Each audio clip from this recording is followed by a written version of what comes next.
What if Anakin Skywalker killed Obi Wan during the Clone Wars while Obi Wan was undercover as Rako Hardeen? Anakin Skywalker flew through hyperspace with his Padawan Ahsoka Tano. Anakin was focused on one thing, and one thing only: bringing the killer of Obi-Wan Kenobi to justice. And prison just didn't seem to hold Kenobi's killer, Rako Hardeen, so Anakin was prepared to do whatever it takes. Not long ago, he, Obi-Wan, and Ahsoka were simply walking through the Coruscant streets when a bounty hunter shot Obi-Wan in the chest for no apparent reason. Obi-Wan died, and now Anakin would avenge him. But Anakin was secretly wrong about nearly everything. Around a day before Obi-Wan was shot, he devised a secret plan with Masters Yoda and Mace Windu. Obi-Wan would fake his death, and then he would undergo a temporary facial transformation using nanotechnology to become the bounty hunter that killed him, and from there, Kenobi would infiltrate a plot to kill Chancellor Palpatine. So far, everything was going according to plan. Kenobi, disguised as the bounty hunter Hardeen, felt bad, but he knew that Anakin had to be kept out of the loop in order for his death to be believable. So he, Cad Bane, and Moralo Eval were taking off from a fuel station to go meet Count Dooku, when suddenly something slammed into their ship. Obi-Wan looked through the window to see a D6 Jedi shuttle, and he immediately knew who this was. Somehow, Anakin and Ahsoka had discovered him. Anakin and Ahsoka flew through the air, slamming into the bounty hunter's ship, until it clipped a rock, slamming into the ground. And then the Jedi ship also spun out, crash landing nearby. Ahsoka was knocked out, but Anakin was still awake, and he sprinted out of the ship, hiding in the fog, waiting. And eventually, Anakin saw him, Rako Hardeen.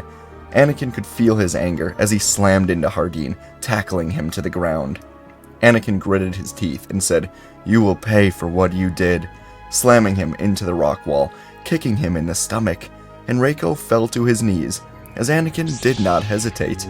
He ignited his blue lightsaber and said, "This is for Obi-Wan," and plunged the blue lightsaber right into the back of Hardeen. Anakin pulled the lightsaber out and kicked Hardeen in the face, forcing him on his back as he looked up at Anakin. But the eyes looking up at Anakin were not Hardeen's. No, these were the sad eyes of Obi-Wan Kenobi. The facial transformation seemed to keep Kenobi's eyes, and Anakin was frozen as he stared into the eyes perhaps only he would recognize. And this is how it feels to be Obi-Wan Kenobi in your final moments. For your whole life, you've followed the Jedi Code. You've done everything in service of the Jedi Order, but above all, in service of the Jedi Council. Your entire life has been about the Jedi, and you've given up happiness, attachments, friends, all to serve the Jedi. And in doing so, you've now lost everything. You look up at the small boy from Tatooine who loved you so much that he disobeyed the Jedi Council to avenge your death, only to be the one who kills you in the end. And Obi-Wan could only say, "Anakin, I'm sorry," before he dies. And this is how it feels to be Anakin Skywalker. You stand frozen in utter disbelief.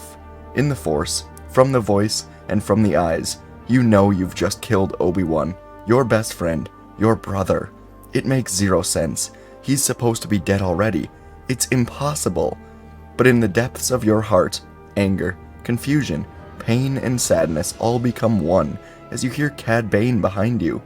Without looking, Anakin reaches his hand out, grabbing Cad Bane by the throat, cutting off his hands with a swift motion, staring into his eyes as Anakin asks who that bounty hunter was. Bane, knowing he is beaten, tells the truth. From his point of view, that was Rako Hardeen. But that is not good enough for Anakin as he snaps Bane's neck. The other bounty hunter, Moralo Eval, walked up and saw this, then tried to run away before a lightsaber cut him in half. Anakin walked back, picked up the body of Rako Hardeen, walking past Ahsoka, who just woke up, to board the ship. They were going back to the Jedi Council, where Anakin would learn the truth, once and for all. Inside the Jedi Temple on Coruscant, Master Yoda, Windu, and a few others, including Shaak Ti, Ki-Adi-Mundi, Plo Koon, and Kit Fisto, had spent the last few hours deciding and trying to get into contact with Anakin. They couldn't risk contacting Kenobi. He was too deep into the operation. But either Skywalker wasn't answering, or something had gone wrong. Yoda silently feared the worst, and his fears were confirmed as the council door swung open. Anakin walked inside with Ahsoka behind him. Anakin was carrying a body. Yoda's heart dropped as Anakin dropped the body, looking around the room. And after a moment of shocked silence, Anakin demanded to know the truth. Who is this Rako Hardeen? He couldn't bring himself to say the next question, but eventually he pushed through, asking the council to just tell him the truth. For once. Mace Windu stared at Anakin. He was extremely upset with the boy. The council put together a plan to protect the Chancellor, and Anakin acted on his emotions. Anakin acted upon his need for revenge. Yoda asked Skywalker to sit in an empty seat while they talk, and Anakin immediately fired back, saying he's tired of these games. He yelled at the council, just asking for the truth. Anakin had a fire burning inside of him, just begging to be released. All he needed for that release was the truth. And Mace Windu stared at him with that stern, disappointed stare that he always had, as he simply told Anakin, "You killed Obi Wan." It was a small, simple sentence, but it was one that would change Anakin Skywalker forever. For years, Anakin had thought the council was hiding things from him, that they didn't trust him, and after all these years of animosity, it all led up to this moment. And Windu spoke again, sternly repeating Yoda's earlier request by saying, "Take a seat, young Skywalker, as we discuss what will come next." And now Anakin stared at Windu, the years of silent hatred boiling, as he said, "Perhaps I'll take yours," and ignited his blue lightsaber. The black fire that smoked from the depths of his heart erupted as he charged at Windu, swinging at him as Windu ignited his own saber to block. Anakin swung again, but was violently thrown against the wall by Master Yoda. Anakin fell to the ground as Windu placed cuffs around his wrists and called to the temple guards nearby. Anakin was never a match for every council member at once, but he had to try. His anger was boiling as he was guided out of the council chambers. He yelled, "The Jedi Order is dead. This council killed it," as he was guided down to the temple prison. And the council sat in a completely stunned silence. Obi-Wan Kenobi was dead. Anakin Skywalker was gone. No one knew what to do next, but Ki-Adi-Mundi spoke up, saying they must try to calm the situation. He said that Anakin acted and killed the bounty hunters in anger, with a desire for revenge. He could not be trusted. The council agreed that Skywalker had to be held in the prison for now. Give him time to calm himself. So for now, they had to ensure the plot to kidnap Palpatine did not work, with a new method. And Chancellor Palpatine sat in his office as someone was trying to contact him on a secure, secret frequency. Palpatine made sure he was alone, then answered the secret frequency. It was a Jedi Temple guard, one Palpatine placed his trust in long ago. And the Temple guard delivered information to Palpatine that had the potential to change everything. Anakin Skywalker just tried to kill the entire Jedi Council, and now he was being held in the Council prison. The Temple guard was nearby for the entire thing, so he was able to detail why exactly Anakin was so angry with the Council. The call was ended, and Palpatine turned in his chair, looking in the distance at the Jedi Temple. The Jedi were fools. He would use this against them. He would use this to turn the Republic against the Jedi Order. He would tell the Republic that the Jedi disguised Obi-Wan as a bounty hunter for one reason: to kill him.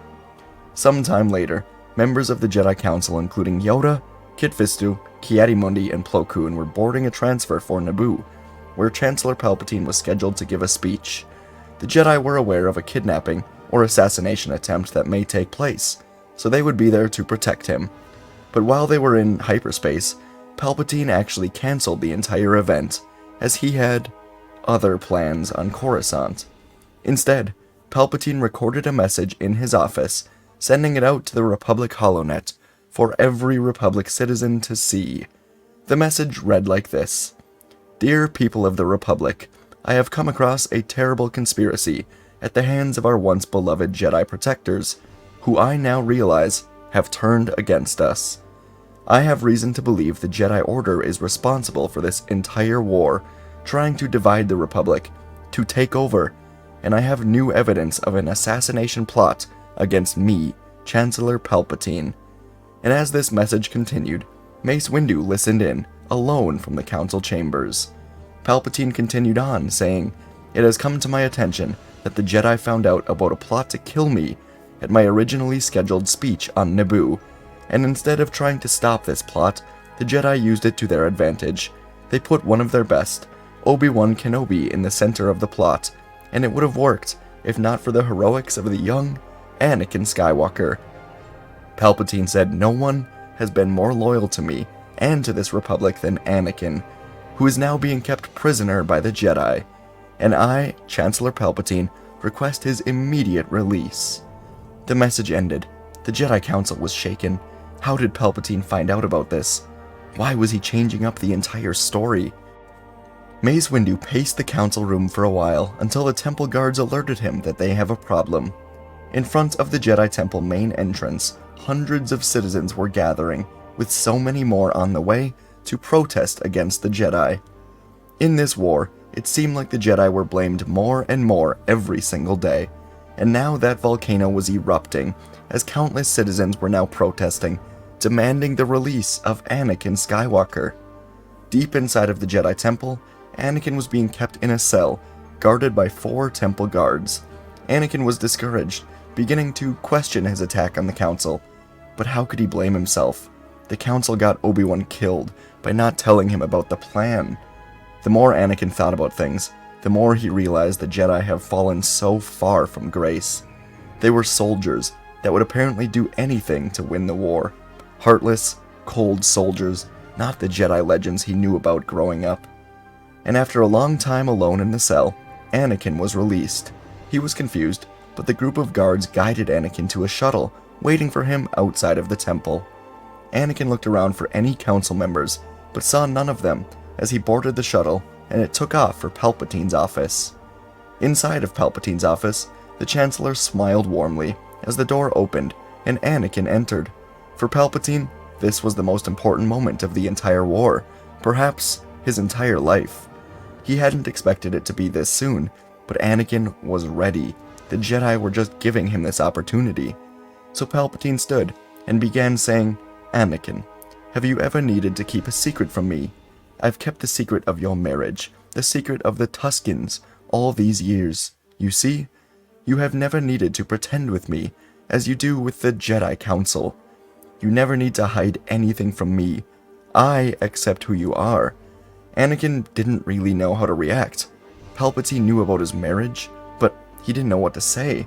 He said just nothing, hesitating, confused. What was Palpatine doing?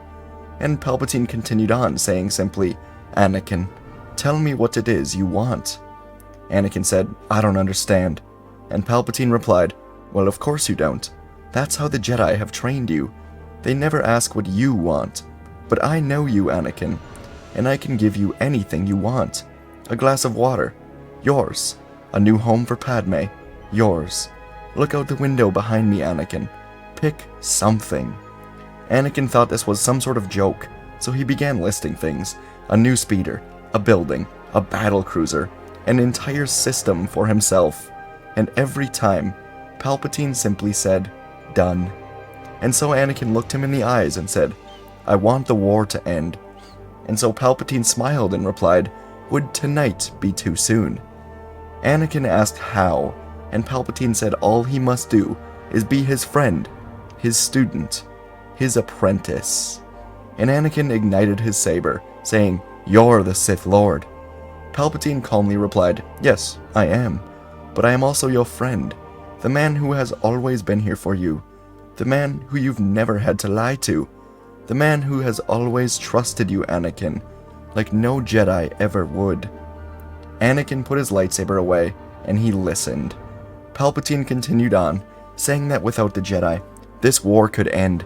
Padme would be safe, Anakin would be safe, the Republic would be safe, there would be peace, and it's all up to Anakin now. And so Anakin called upon the hatred, the rage, the fury he felt in the council, knowing this was the right decision, and he accepted Palpatine over the Jedi, becoming his Sith apprentice. And so, moments later, Order 66 was executed across the galaxy. With the Jedi Order overextended, spread thin across the galaxy, countless Jedi were alone, only with their clones they've served with every day. The Force was already so dark from the war that the Jedi never sensed this shift, as the clones turned and gunned down the Jedi. One of the only Jedi that sensed it, Yoda, was in a shuttle above Naboo that was blown to pieces in seconds. Clones opened fire, Jedi died across the galaxy, and it was over. Anakin and Palpatine watched from the office as thousands of clone troopers marched into the Jedi Temple. And inside the temple, things were different. Jedi Masters and Knights were targeted and gunned down, with Mace Windu being the last line of defense, and he was shot dead by 20 members of the 501st, with Captain Rex getting the final shot. But the younglings were actually saved. Every single youngling was not killed.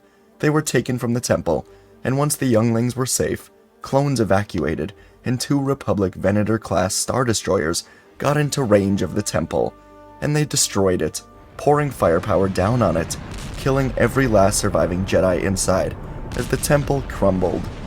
Anakin had to push down his conflict as the temple was collapsed. Palpatine would have sent Anakin to the temple himself, but he had to show a sign of force to the citizens by destroying the temple completely. And he also knew that Anakin was not yet 100% on the dark side. Someone in the temple could have brought him back. But now, with the Jedi gone, the Empire, the Sith Empire, would return, and Anakin had no one to turn to, except for Palpatine.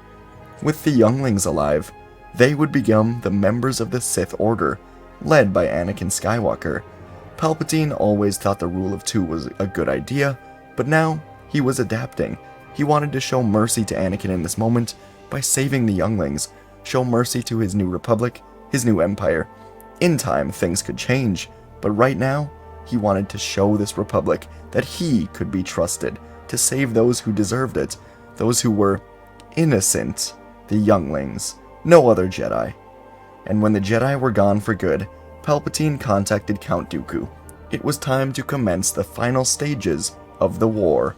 And so within a few short days, Anakin Skywalker would be sent out with his 501st men to a planet that Dooku and Palpatine agreed upon. Over these days, Dooku sabotaged the Separatist army, causing the deaths of important leaders, including Grievous and Ventress themselves. Dooku had no need for them any longer. It was time for the real plan of this war.